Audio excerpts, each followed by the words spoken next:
Cool. I like that countdown. That was cool. That countdown was cool. So everybody, if you happen to be listening, we're just having a little bit of a warm up before we start. So I'm really pleased to have John Naval with us today. He's somebody that continues to impress me every time we speak. So, and I learn a lot every time we speak. So we're just having a little natter before we start, but we'll probably start officially in 3 or 4 minutes. And All right. Cool. keep our fingers crossed that it all works. So, John, let me throw you in the spot. Can you think of a 2-minute story? Oh gosh, I can think of a few. 2-minute metaphor story. Just while we're chatting earlier on to start the thing off. Well, let's see. I work with Richard, so there's loads of stories with working with Richard. Richard Bandler, of course, Yeah. The co-creator of NLP. And, he tells a lot of his own stories, of course, and I tell my own stories in seminars. But people always ask the simple question, of course, they go, are those real? And I go, listen, if I wasn't there for a few of them, or actually for lots of them, I'd have to wonder myself if they were real or not real. We were in a place one time actually doing seminars, and it was late at night, about 9:30 in the evening. We were done. And he said to me, I want to get some books and I want to get some magazines. And I said, okay. Right. He said, so there's a bookstore down the street. Can you take me there? I said, sure. So I take him there, and he goes next door to the supermarket, and he grabs a shopping cart. And I'm thinking, what are you going to do? I said, what are you going to do with the shopping cart? He said, well, I don't know how many magazines I'm going to buy yet. I said, okay. And I'm not joking, he had to put a couple of stacks of magazines in that shopping cart. And the woman, when she checked us out, she looked at all these magazines and she goes, you're going to read all of those? He said, yeah. I mean, I'm not going to read. I'm not going to memorize them, but I'm going to read through them pretty much. I'll probably finish with them tomorrow. And she looked at me and I said, I don't know. I'm not in the same room as he's in, but I'll find out in the morning. And so sure enough, next morning I said to him, had to be about 9 o'clock in the morning. I said, how'd you do with all the magazines? Had to be a couple of $100 worth of magazines, a few $100. And I said, how'd you do with the magazines? He said, yeah, I got through almost all of them. He said, I had one left. I said, one? How come you had one left? He said, well, I had to use it in the library yet, before I came down to do the seminar. And I thought, he's kidding me. And I said, I think you're just pulling my leg on this one. He said, pick a magazine. Picked the magazine. They were dog-eared. They were written in. They were highlighted in little sentences and stuff like this. It was a pleasure and an adventure actually traveling around with him, and it was a good thing because I learned lots and lots of things from him. I will believe it. Yeah. Okay. What I'd like to do is, it's a couple of minutes past. I'd like to start on time because people can always view the recording if they miss the first bit. So firstly, I would like to welcome everybody that's watching to us. Really glad you could join us. We're going to be talking about timeline, past, present, future, which is one of my favorite things in NLP. And I'm absolutely delighted to have John Naval with us because every time I speak to him, I learn lots more. And of course, I should have learned it a long time ago, but I'm sort of have enough practice that I now understand what I'm hearing. Well, I've learned a lot from you too. I know I've said that before, but I'm going to say it again. I do. So, John, would you like to give everybody we are going to talk about NLP, and we are going to talk about timeline, which, as I say, is one of the most exciting topics in NLP. But, John, would you like to introduce yourselves and just give people a bit of a flavor of who you are, what you do? Yeah, sure. I've been with NLP doing things for probably close to 40 years now. I'm trained with different people, and a lot of them with Richard Bandler, of course, but I've also trained with other people. My focus was actually on business. There were a lot of people out there already doing, personal change work for people, and for lack of a better word, therapy and things like that. But I started out back in the early 80s, and I was in a company. I was a manager in a company. And I got interested in NLP only because a flyer came past my desk, not because I thought I had to straighten my head out or anything, although that helped in the long run anyway. So I did a lot of corporate a lot of corporate work, and got to use a lot of the technology, if you will, inside of the company. So I also run the Society of NLP internationally, which means I don't even know how many trainers. I'd have to go count them again. Probably a few hundred trainers around the world. So I manage those offices. I don't manage them. I mean, they're not employees, but we help them to remain successful is what we do. Yeah, I've been doing this for a long time. I love it. People ask me sometimes, they say, what would you be doing if you weren't doing NLP? And I say, I don't know.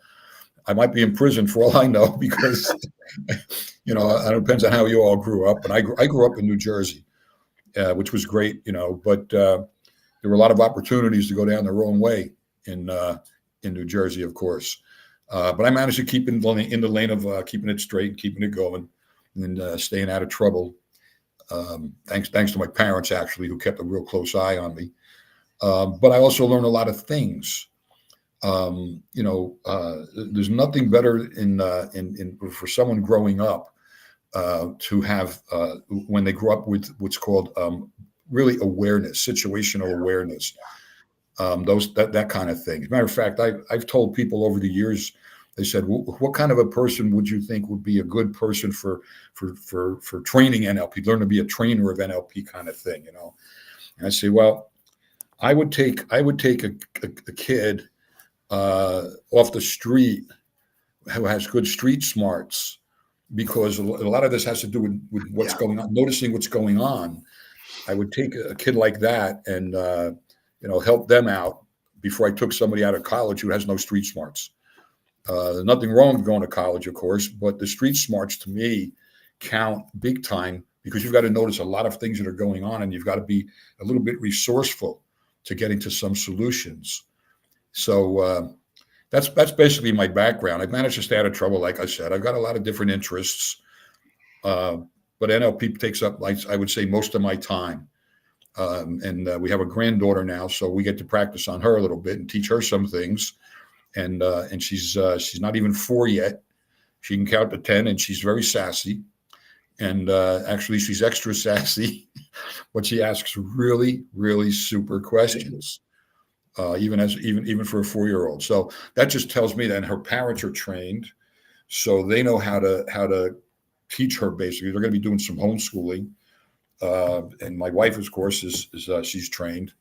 And so this young child, I don't want to know how well she's going to be doing when she grows up. And if I could take a few other kids and help them with that, I'm always happy to do that as well. But that's just me. That's my background. That's what I like to do. And I like working with guys like Michael here, because he actually uses his brain. I know that sounds like kind of weird, but when people ask me, they say, what's required to learn NLP? I go, only 2 things.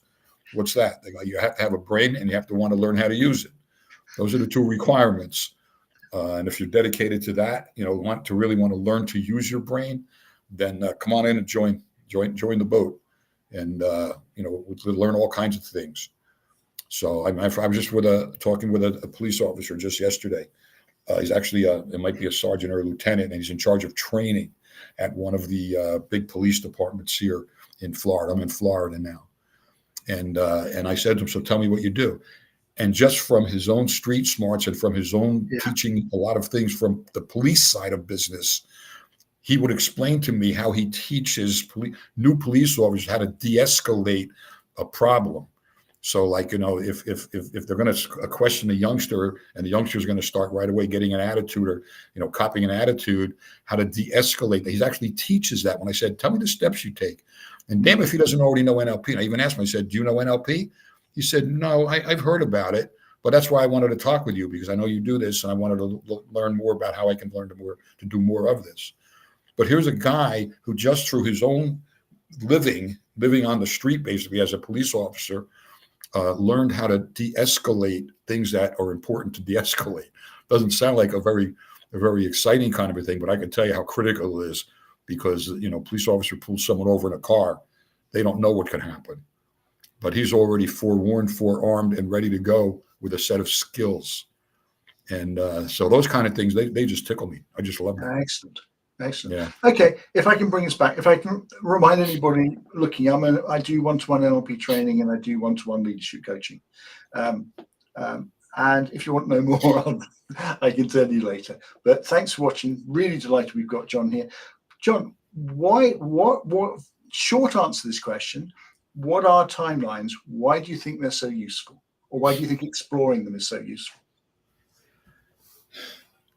Timeline is a first of all, let me say first of all these things that we can describe that are in our head are not in our head.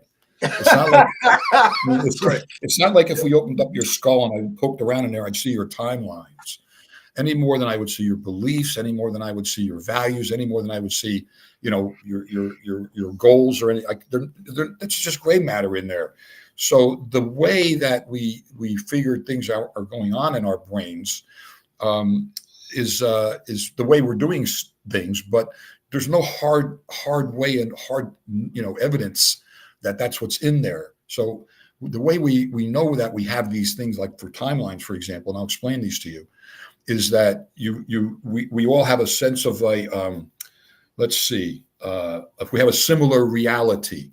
Now, some of us, as I'm speaking with you, you may not know or realize if you have a timeline. Maybe you logged on to this particular chat here to find out what are timelines, because you heard the word and you're familiar with the word.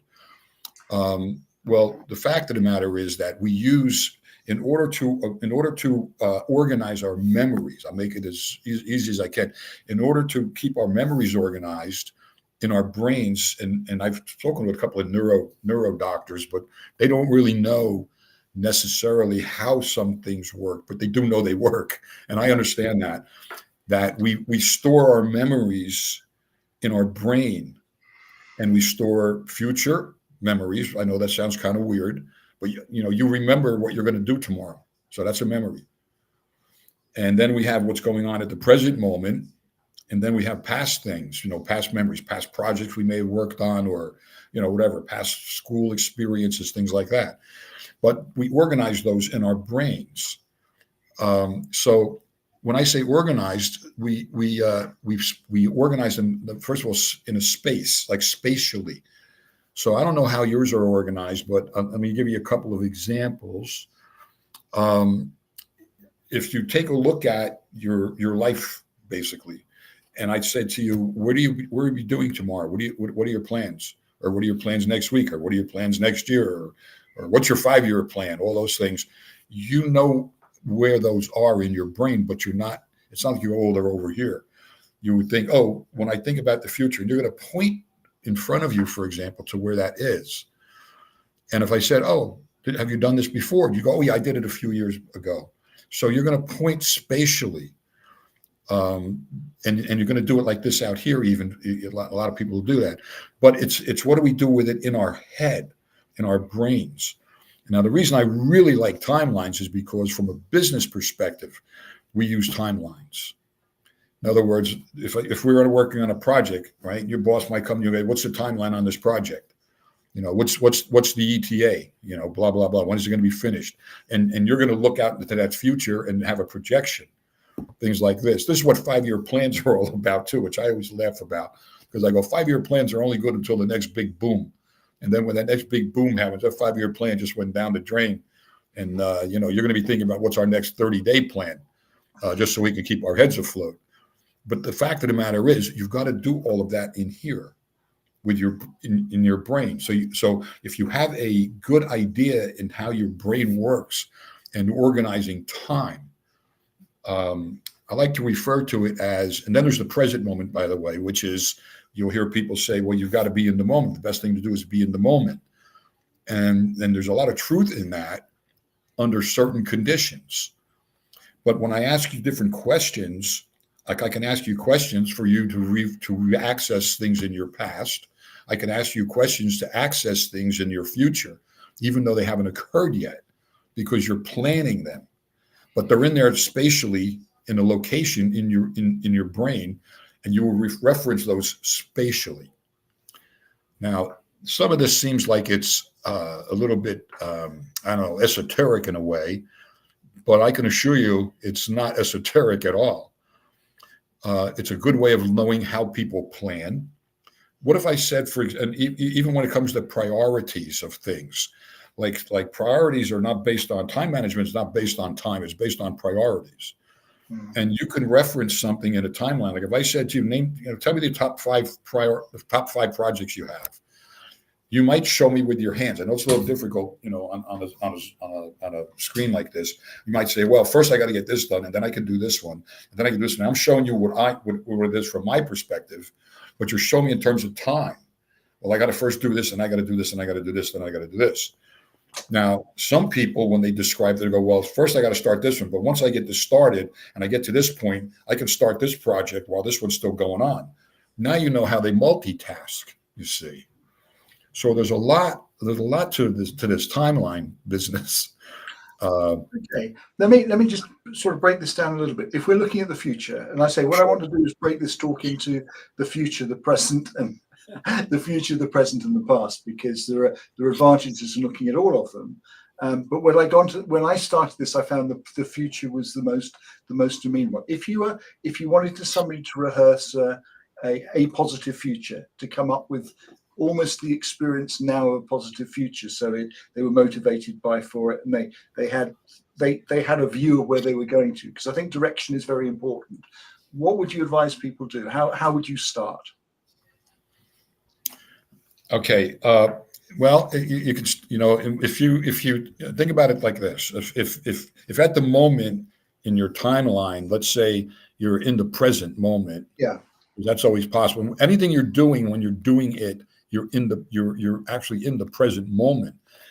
Even if I said to you in your mind, go to tomorrow, but I want you to be there tomorrow. Where, in other words, I'm putting you in tomorrow into a space that's tomorrow. You're still in the present, even though in your mind, even though spatially you're in tomorrow. So, I mean, that's a kind of an odd thing to think. But let me try to explain it to you this way. My son would do this in high school once he learned timelines. They were doing a play, and the children were worried, of course, that they might forget their lines. So he had them learn all their lines and then go, and without even going to practice the lines again and again and again, he did it a few times with him, and even over a few days. Then he had them go to, because there's a certain thing about how you feel, that the emotions you have at a time when you're being successful, those things are good to have, So to go to after having already done something and then looking back and looking at the things you did to get to that particular moment in time, that pretty much makes it work, because most people aren't aware of how they're going to feel. They get worried, they get nervous, they get anxious, they get to states of different anticipation, whatever the case is, but they haven't gotten to past that point yet. I have a saying, I tell people, I go, listen, you ever notice it's always easier to do something the second time? And that's true. Okay. I remember diving as a kid. I always wanted to dive. And I go up on a high dive board anyway. And I go back down the ladder. And I did this for a couple of summers until one of my friends got behind me up on a diving board and pushed me off the board. And I thought, wow, that was great, man. That felt good. And then it was easy for me. I went up again, and I went up again, and went up again. It's always easier to do something a second time.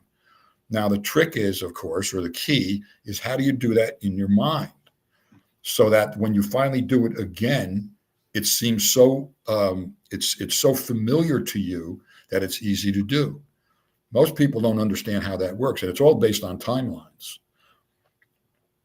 Okay, so let's take this through, because one of the things that I found a huge advantage was, there's something I want to achieve, actually trust myself to float into a time when I've achieved it. And from that time of having achieved it, actually, I then like to go a little bit further. So I've not only achieved it, but I've achieved it. It's not a flash in the pan. I've achieved it over time. So I feel really good. But one, I then feel good about the journey because I have that feeling of success. But I find I'm in a much better position to plan how I got there from the future rather than the present, if my brain is getting it. Yep, that's what works. Can you take people through something that will get them to play with that? The answer is yes. And will you? Oh, yeah, of course you can. It is a matter of knowing, and they're mechanics. It's a matter of knowing what the Yeah, no, it mechanics is. Yes, absolutely. of it are. Yeah, so for lack of a better word, I guess it's technique. And to know the following thing is, NLP is based on two major hunks of, let's say, information.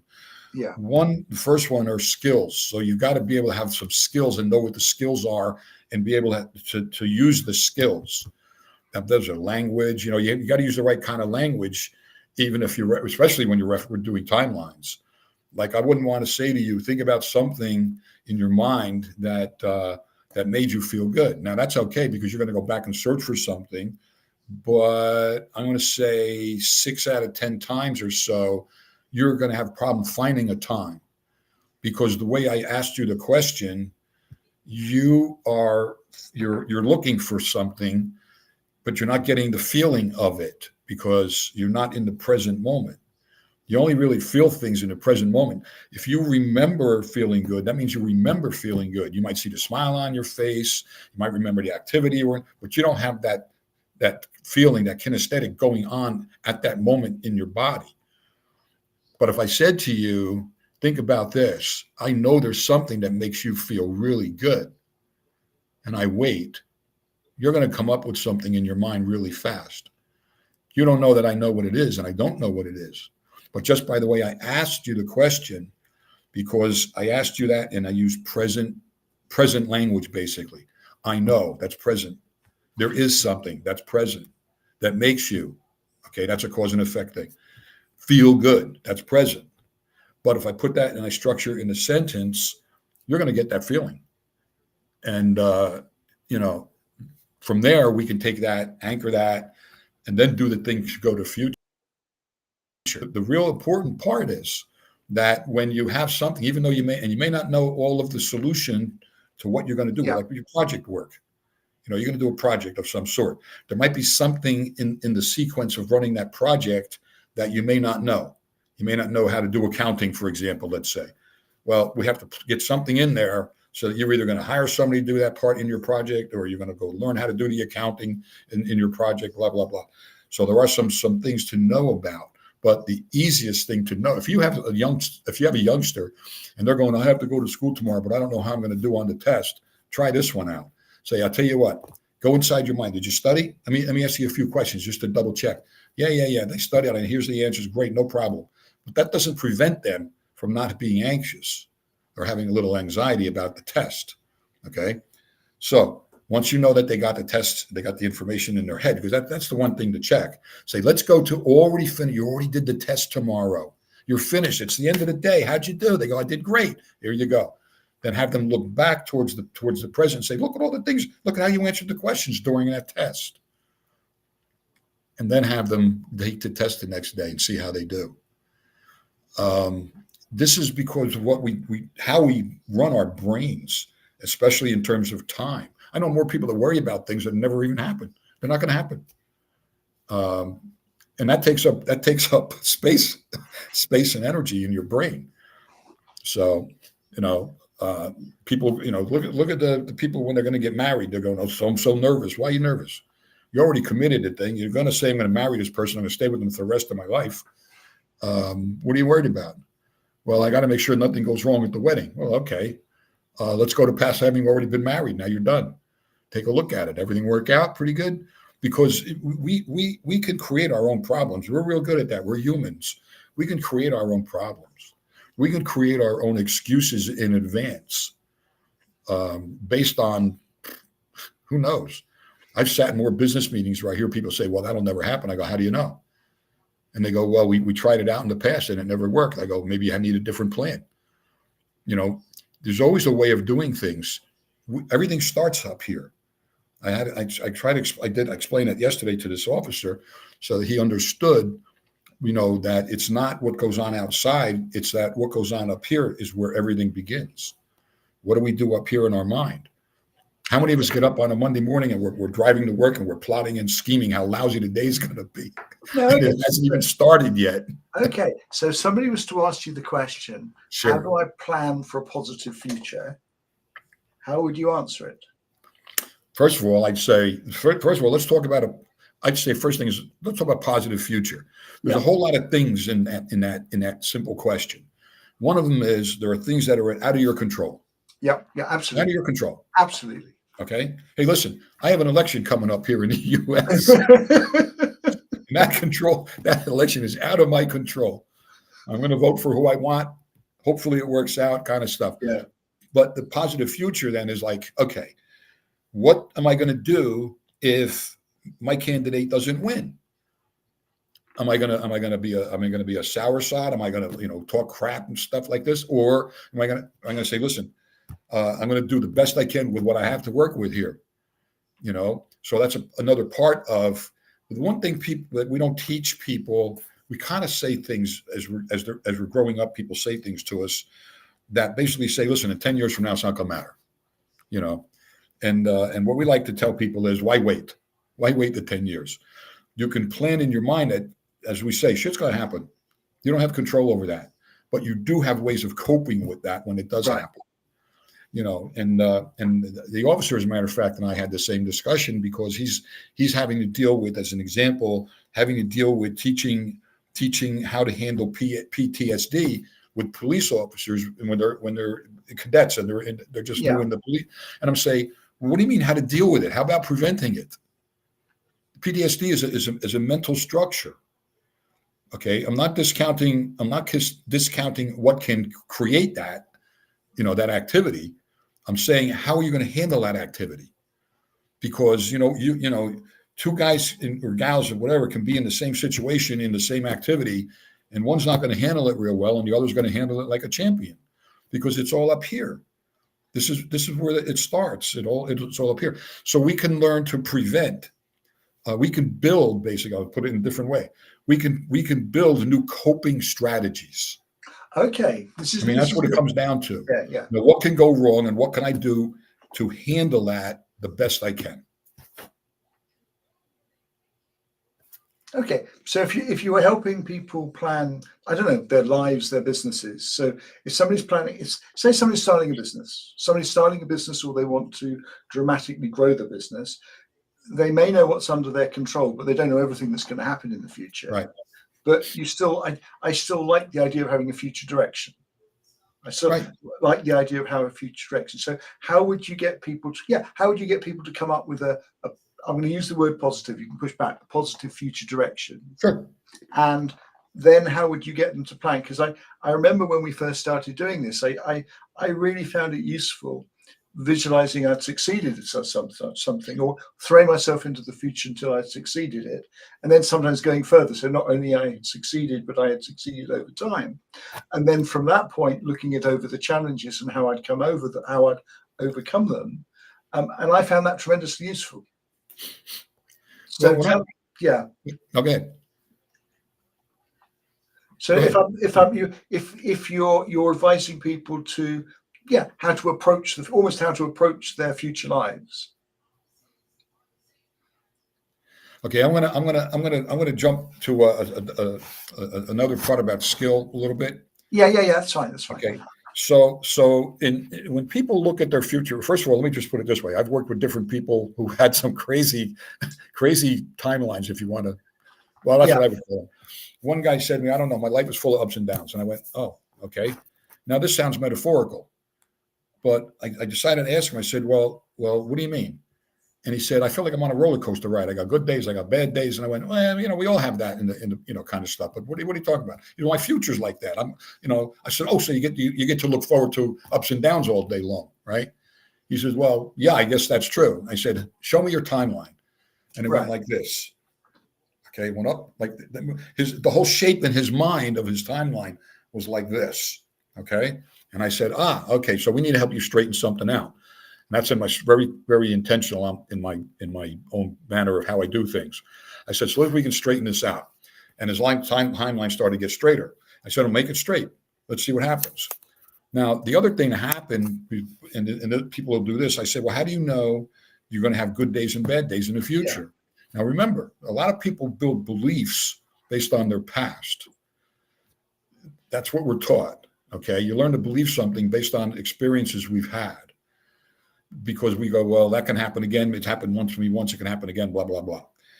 But the fact of the matter is, we can change those beliefs. So, and here's an example. So someone says, well, I've had ups and downs all my life. And I go, well, that doesn't mean you're going to have them. It's like going to a restaurant. People go, I went to that restaurant, had a lousy meal. So what does that mean? You're going to stop eating? No, maybe you're going to go to a different restaurant, or maybe you won't eat that particular dish again. Or maybe you will go back to that restaurant because you like the restaurant anyway. So you ought not be locked into the things that you think are not going to work because they haven't worked before. But how do you format that inside your brain? So here's an example. So if I said to someone, take a look at your future, because I do want everybody to have a positive future. That doesn't mean everything's going to work out. It means you're going to work out. It means how you cope with everything is going to work out and be good. Okay. And you say, well, I see. Let me ask you the question. I could ask anybody who's listening in on this. As you take a look at your future, do you see light spots and dark spots? Some people are going, well, I see some gray spots. I go, I understand that. And there's nothing wrong with that, except if you want to have a positive future, what if you made it all one shading of light? Make it a little brighter, the whole thing, all one shading of light. In your mind, because even our language supports what we're doing in our head. People would tell you things like, oh, you're a really smart kid when we were younger. You're a really smart kid. You have a bright future ahead of you. Well, I tell people they have a bright future ahead of them because that's going to tell them in their mind to make their future brighter looking. Those are the kind of things. Those are what I would refer to, Michael, as big chunk solutions. It doesn't mean life's going to be hunky dory. It means the other things that you're not in control of are going to happen. Okay. Again, it's how do you cope with it? You can always find the brighter side, or you can always find the more positive solution to a problem. I worked with a guy. This was great. It helped me understand. He was vice president of the company I was in at the time. And I said to him, oh, listen, I got to tell you something. This is, I think we ought to keep an eye on this because blah, blah, blah. He said, whoa. Is this something that's already happened? I said, no. He said, then I don't want to know about it. I said, what do you mean? He said, I don't solve any problems if they haven't happened. I said, oh, wow. He said, if you're telling me that this might happen, I'm not interested. And I thought that was kind of a little crazy because it might happen. Yeah. It might happen. No. Tell me more. But his approach to managing was, I'm not going to load my brain up with problems that haven't even occurred yet. And the other thing is, because I'll explain this one, not just the brightness thing or turning up brightness in the future. These are things we refer to as submodalities. Yeah. It's how close to your in your mind. How close in your mind is this situation that hasn't occurred yet? Like you're really planning on it, but it's all based on his timeline stuff. See, so you can take you can take things and do them with your timelines. Even people, I know some people have had, I've had a lot of ups and downs and bumps and bruises in my past and blah, blah, blah. And I go, let me guess, you got some dark spots in there and some light spots and stuff like that and some great things. They go, yeah. I go, listen, and this sounds metaphorical, but if I give somebody instructions, they're going to do it. I go, listen, I tell you what, why don't you make it all one shading of light back there? Okay. It's already done. Nothing you can do about it. It's already finished. Lighten up on yourself in the past a little bit. You want to keep carrying that stuff around with you. You got a present that you're with that right now. And you want to have a more positive future. Well, let's start with that. Let's get on it. Your past does not determine your future. You guys have probably heard that out there somewhere. Your past doesn't determine your future. Your present does. What you do in the present moment determines your future. So at the present moment, brighten it up.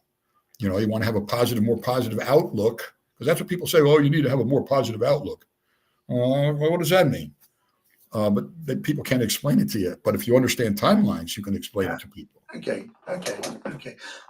As I say, there was something you taught me a long time ago. And I'm just going to run it past you to see whether you come up with better stuff or there's another way you'd look at it. But I'm saying it because I always found it really useful, which was to literally, assuming my future is in front of me, take a big exciting thing, throw myself into a time where I trusted I'd achieved it, then go a little bit further. So I knew what it was like. So I got the kinesthetics of having achieved it, which put me in a good mood. And then I was in a much better place to look at how I planned it. But as you rightly said, look at the problems that might come up and come up with some ideas of solving them. So when I was hit by a problem in the future, I always knew what to do next. So That's I didn't know everything to do, but I always knew the first 3 steps, which might have been ask people, it might have been whatever it was. But I didn't get it. It's like I didn't become like the rabbit in the headlights. Right. I always knew the first steps to take if I was hit by any problem. That's right. So what we did at that time was you created actually a strategy for dealing with what happens if shit happens while I'm working on something. Yes. Yeah. Yes. But what was important actually for you to do, because you wanted to, was if I could see the first 3 steps, the rest are going to start to fall into place, even if I don't know what they're going to be.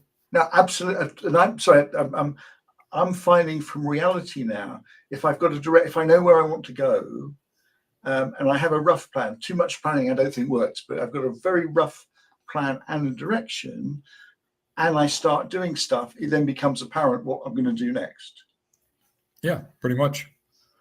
You got to be in a good kinesthetic place, because your brain likes that too, and not just when I say kinesthetic or good feeling, it's not just in your gut. Your brain is connected to the rest of your body, and I try to explain that to people. And then there's this thing called the enteric system that is part of your emotion system, by the way. Dr. Barnard back in the 60s, when he put the first artificial heart, was very clear to tell people. He said, listen, I don't know what's going to happen. It might keep them alive. We really don't know for how long, yada, yada, yada, because the fact of the matter is, once I take that heart out, there are brain cells that are going to be missing. Because your heart has some brain cells in it, blah, blah, blah. And when I heard that, this was maybe in the early 70s when I heard it. I know he did it in the 60s pretty much. I was like, wow, well, that's really good to know. So there's other brain cells in other parts of your body. There's things we don't know. There's things we don't understand just yet about how we operate. But this timeline thing, because I use it myself, Okay, take us through an example where you've used it yourself. Well, okay, so here, I use it for my own planning, first of all. Yeah. And someone taught me something. They didn't teach it to me as they were teaching it to me. They were explaining to me something that happened to them, and as they explained it to me, not knowing. They didn't know NLP at the time, by the way. Yeah. I was just picking up, well, that's this in NLP. This is that, and that, and that. And I said, wow.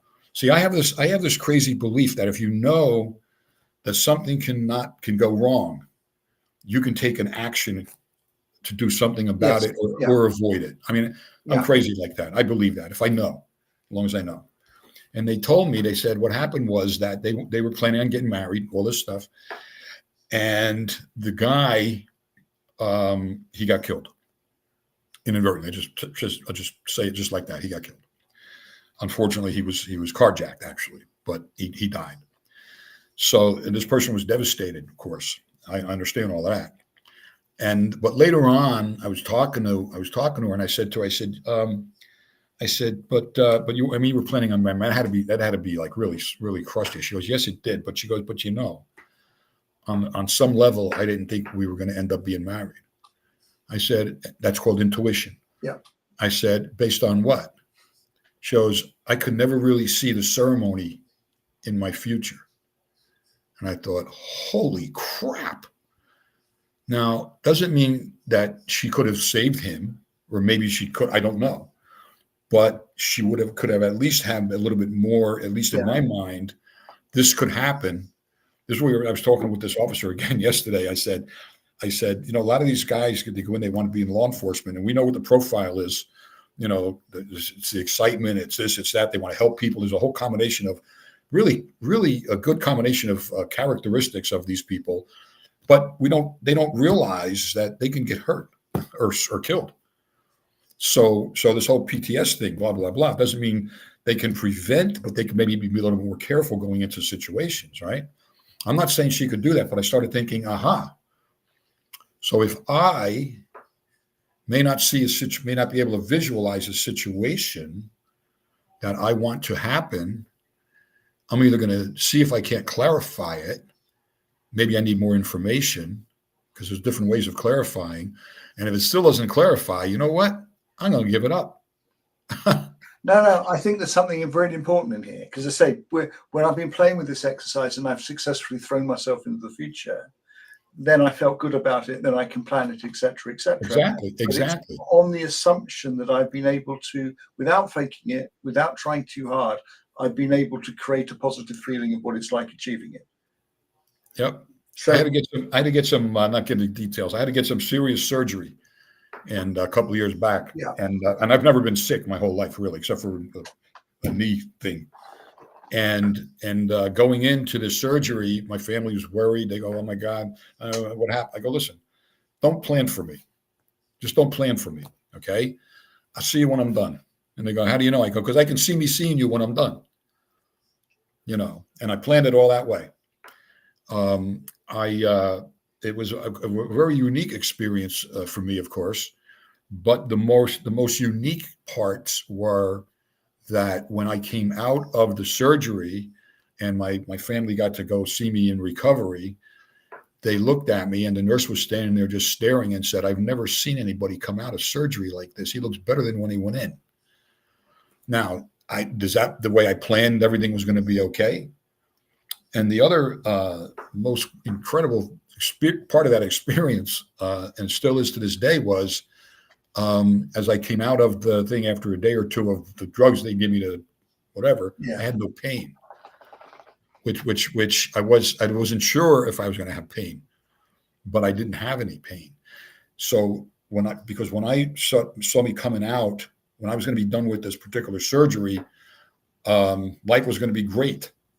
And you look at what I'm doing with my hands, you can see what I do with my future. Everything was going to be good. So to me, I must have already really pre-planned that, not realizing, because I didn't sit there going, "Oh, wait a minute, I'm going into surgery any minute now. Let me get my NLP in line here." Yeah. No, it was all quite natural to me that I'm gonna come out. Everything's gonna be great. Screw that, any problems they might be thinking about, yada yada yada. But so that's one way. And in retrospect, I thought I must have done my own timeline thing, even going in. I don't know. Okay, so let me play this one with you. Is it fair to, and I'm making this up as I'm going along, if I can create a good future, because I think this is true, if I can create a good future which I can visualize, then there is a good chance that it will happen, and I can help it happen by exploring and looking to see how I did it. And what I'm getting from what you said, if I can't predict that future, maybe that's when I ought to leave it. Something's telling me not to go for it, that to play with different futures and come up with the things that I'm comfortable with and I feel good about. And when I've done that, one, there's a very good chance that I can do it, but I'm in a much better chance to plan for it, and therefore it's a much better chance for it to happen. Yeah. Does that make any sense? I'm quite, this stuff in some ways sounds too easy and superficial, but I think there's a lot of, my gut reaction is there is a lot of truth in this stuff. That's the problem with this. It seems too easy. And therefore, learning how to imagine good futures is a worthwhile skill. Absolutely. Yeah. And when I mentioned earlier, because I just realized something else. I don't know if other people would do this. Those of you who are on here. Yeah. When I said, "Listen, if I can't get the clarity on something that I want to be able to accomplish, and I keep trying to get that, and I can't do it, I might even do this." And this is very intentional on my part. I might put it aside, which means it's off my timeline, but it doesn't mean I won't come back to it another time. Maybe I might just come back to it at another time, but I will take it off my timeline. Again, because I don't want to have extra, I don't know, whatever you want to call it, noise in my timeline that I'm gonna be trying to work out and spend my time and energy on it. I have too many other things I can do or want to do. Yeah. The other thing that relates to this that's coming on that I think is in line with what you're saying, but you'll tell me if not. So if I can visualize a positive future, whichever way I go for it, whether I go for it, which I prefer, the past, looking back to the present to do the planning, but I can do it going forward. Rehearsing getting over the tough stuff, I think, is really useful. Actually not avoiding the tough stuff, because we will get tough stuff, but actually rehearsing it and working out how I deal with it in advance is very, very powerful. Yes, there's and you know, we a lot of us make internal movies to practice these things. And you know, what I tell people to do is, if you're gonna practice and watch it, you're gonna do a speech, you know, whatever. Yeah. And you watch yourself doing the speech, and you can see yourself, and you can hear yourself. And then what you want to do is you want to step inside yourself. Actually, literally, you want to associate with your own self. So now you can see what you'll be looking at, hear what you'll be hearing, you know, feel what you'll be feeling. Then step back outside and run the movie again. Do you like it, or make some adjustments? Maybe you want to, you know, change the way you're moving your hands, or how you're tilting your head. You know, all these things. But we've been doing this for years. Actresses has been doing this for years and years, practicing that.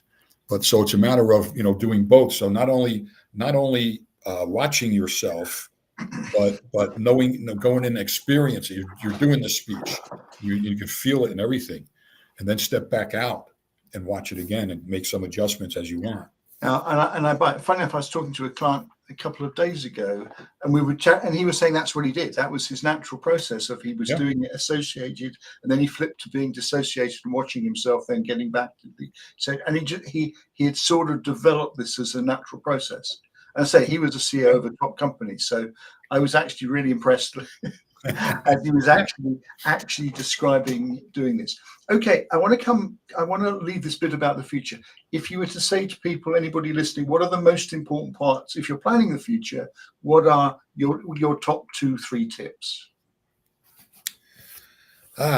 Boy, let's see.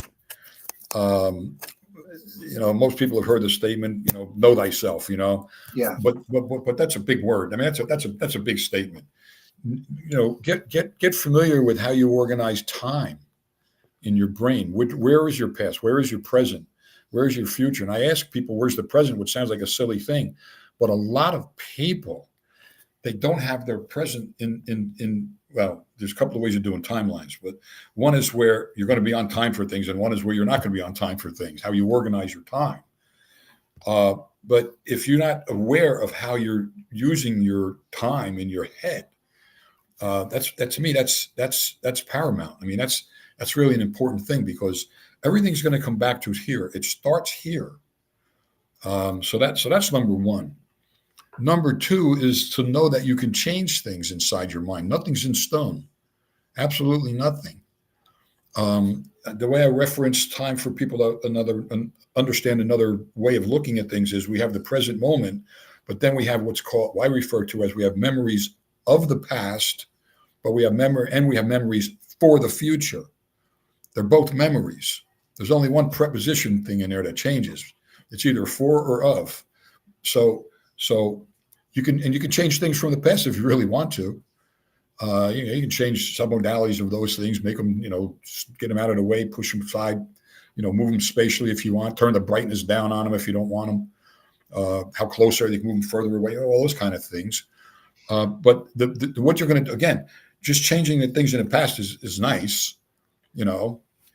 Knowing how to create your future, to me, is the most important thing, because your future is going to happen. It's going to happen every moment,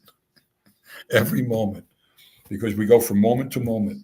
You got the present moment right now. Here's another one. What you think about in this moment, if I said to you, what are you planning on doing tomorrow? You're going to reference the future, and you're going to notice what it is you're planning for tomorrow. You can change that. People think you can't change. They go, well, I have to go to work. Do you? What do you? Well, yes, I do have to. Really?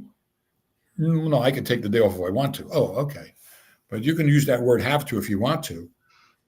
But what if you just decide you want to take the day off and take your spouse or your partner or whatever it is, and go out and sit in the park a little bit, have a little picnic or something, just because you hadn't thought about it in a while? Could you do that?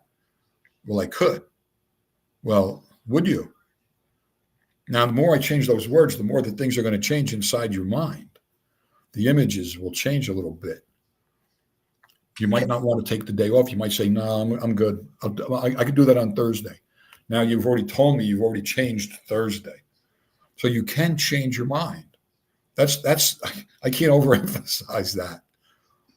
Now I like that. Now let's move on, Flex. I do want to cover at least quickly the present and the past. Now, one of the things when I'm working with people, I came up at the end of the session, towards the end of the session, I came up with this very simple question. Tell me with 100% honesty what you're feeling now and what you're thinking. And I found, again, to my surprise, it remained really useful because it enabled me to calibrate my client, because they were giving me a straight view of where they were. Yep. But also it brought my clients into the present. So we were in the present state. They weren't dreaming about the past. They weren't worrying about the future. They were here now. And then there was another question that I could throw on that, sort of, what are you feeling? What are you feeling? What are you thinking? When they answered that, what's the very best thing you could do now? It came up with a very nice 3-part question. But the thing I want to throw at you is sometimes it's useful to get people here and now into the present. So what have you got any tips or ideas if somebody wants to live more in the present of what they might choose to do? It's a matter of how you organize. Again, I'm going to say how you organize your timeline. Yeah.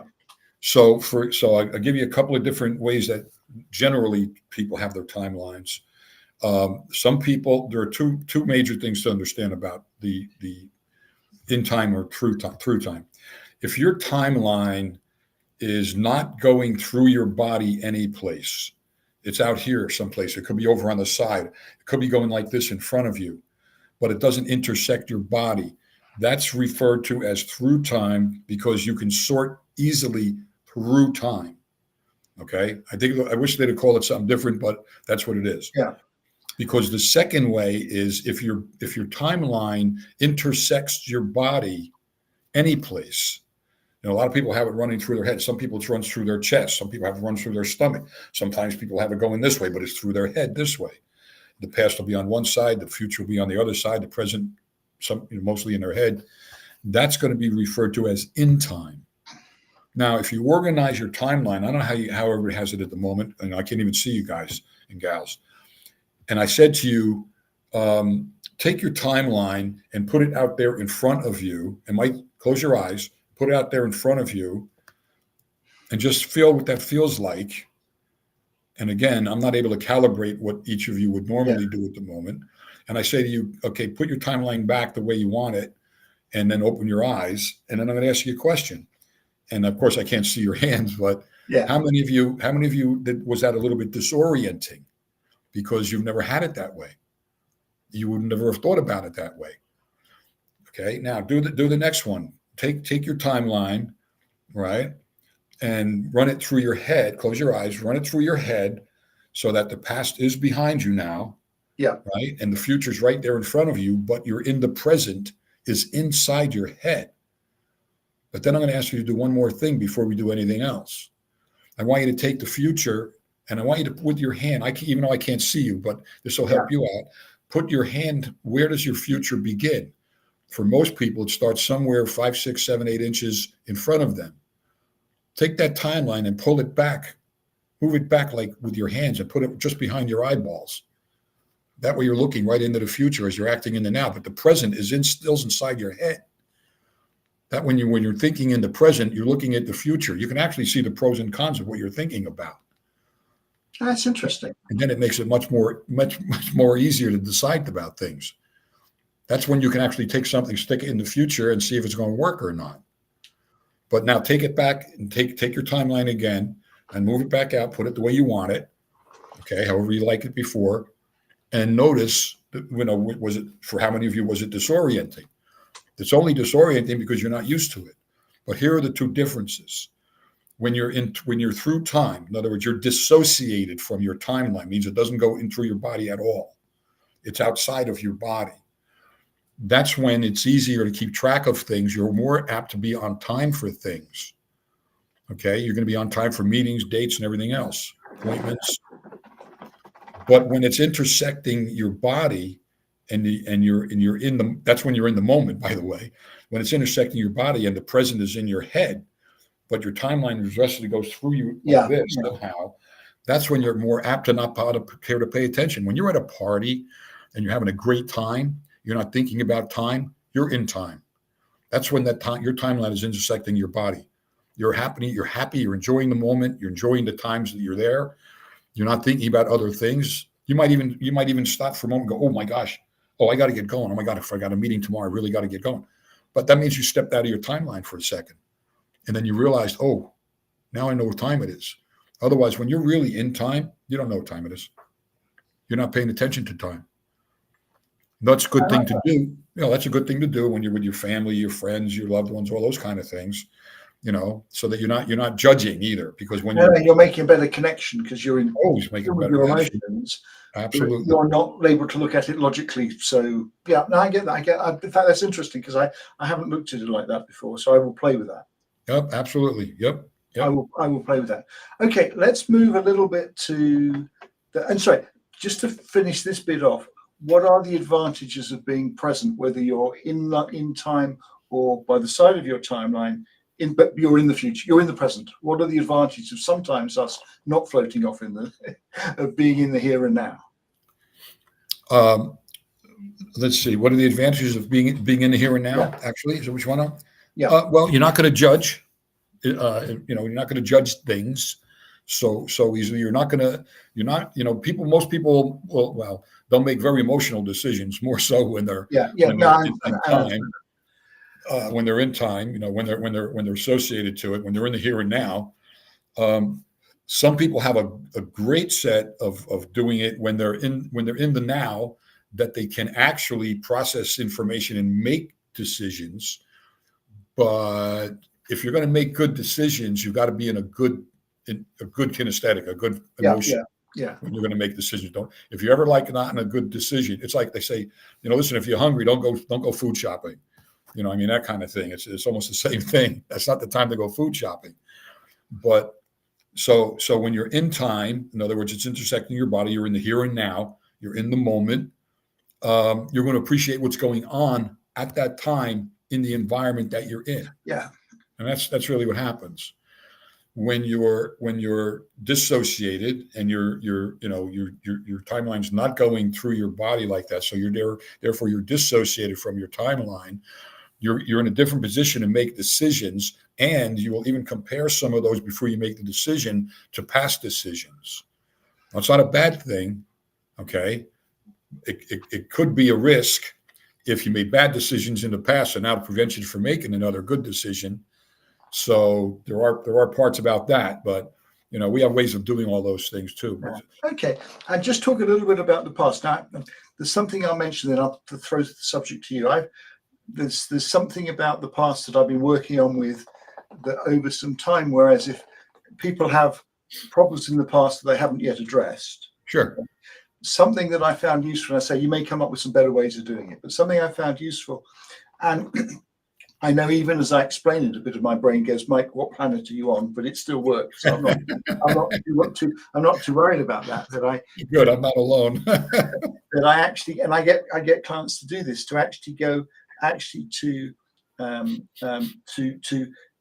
go into the future, to almost become your future self, because there is something in my brain that says our future self is quite wise because it's got all through the problems in the future and it's survived and it's happy. And therefore, actually having a good relationship with our future self is really useful, just as like having a good relationship with our past self is really useful. But I've actually get them to do a technique where they connect with their future selves. As their future selves, they then go back and coach their past self before they've had any challenges. And they've then flip position into their past selves with that new learning and run through the challenges and thus remove some very complicated blocks. Yep. The way I would describe that, I mean, you're doing it just right. Is, you know, we tell people the following things. Boy, if I knew then what I know now, yes, my life would be different. Well, go back and teach it to yourself. No, that's exactly. I know it sounds stupid. No, it works. But some of these things are amazingly effective. Yeah, I couldn't do it here. It takes a little bit of time, Yeah. but we have a way of someone has, especially entrepreneurs, they make these crazy decisions and some didn't work out real well, but they let it affect them. Yes. So well, let's go back and change that decision. It's in the past, and change not only the decision, but change the way that if that decision has affected you from that moment all the way up to the present time. And then we can go test it in the future. Because since you've already changed that one in the past and it's changed what happened in the past, right? Because you went back and you taught yourself. I mean, that's basically what we're doing. No, Then we test it. Yeah, then we test it. And if it goes, yep, well, that's good. I'm good now. Great. Now let's go to the future and run it through the future. No, absolutely. And that's, as I say, some bit of my brain goes, this is unbelievable. But another bit of my brain, luckily I can dissociate from that. But I find learning to play with time can be amazingly powerful. It's explorations of the past, the present, the future. Whether you're in time, whether you're by the side of time, it gives you different perspectives and it gives you different ways of looking at things, and it gives you different answers and different emotions and stuff. So you asked me how the third part of what are the third important part. Listen to yourself. Because you're describing when you speak even to yourself, yes, you're describing what's going on inside your brain. It's very easy to understand. Okay, if I said to each one of you at the moment, if I said, think about something you've been wanting to do for quite a while now, anyway, but you just haven't gotten to do it yet, in your mind, or even out here like this, point to where that is. And you're going to point in front of you somewhere. And my next question is going to be, can you touch it? Without moving your body, can you touch that event? 90% of the time or more, you're going to say no. I go, there's a statement for that you would get. I just plant it in your head because it's, whether you have it in this format or not, is what you would say. It's just out of reach. And as long as it's just out of reach in your mind, you're going to keep that event out there someplace, and it's not going to get close enough for you to do something about it. As weird as that sounds, that's what happens. So you can take that event and do exactly what Michael just explained. You would take that event, move it closer to you, go back, do it in the. Remember, it's always easier to do something the second time, and you can actually then watch how it moves closer. You don't have to. You can even just move it closer and see if it stays there. Sometimes it goes back. That means you got to do something else to fix it up. You got to learn something else. Maybe you're missing about a strategy for how to accomplish that thing. Maybe it's just a fear. I ask people all the time things like, you're in business. I go, how many of you would just love to be able to tell your boss something, but you dare not? And they go, oh yeah, that's on my list. I go, you can do it, but now you might need a way of doing it that's not offensive to the person. Absolutely. But let's pick a way of describing it to the boss in a way that's not offensive. And let's practice that. Now let's go to having already done it. And now take a look back from that point, having already done it, look back to the present and look at what you did to get there. Now let's go back to your present moment, boom, and look at the future. You're going to do it? And they go, yeah. And they do.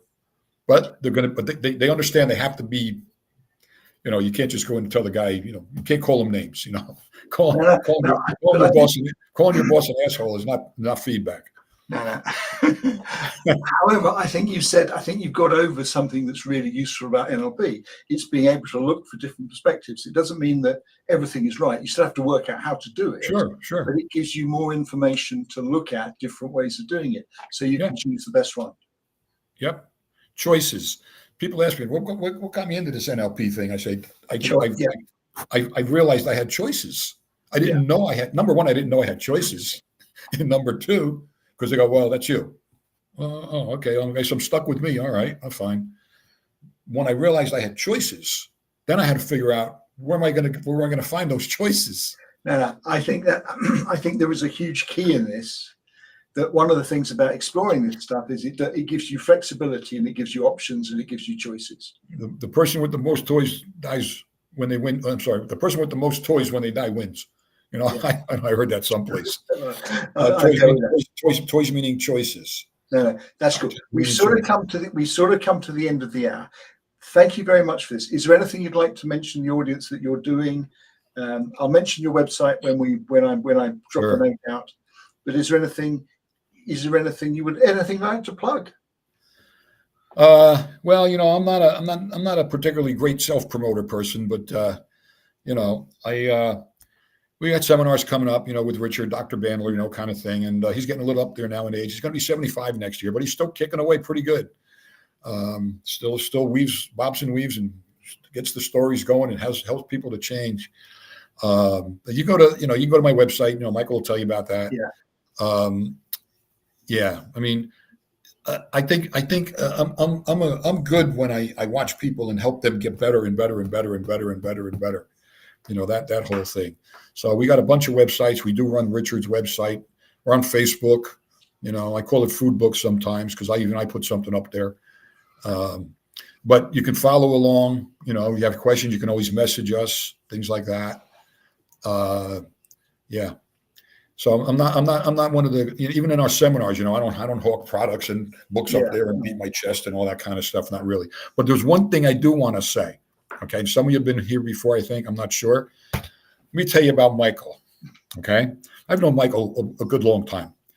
And let me tell you what I liked when I first met Michael. Okay.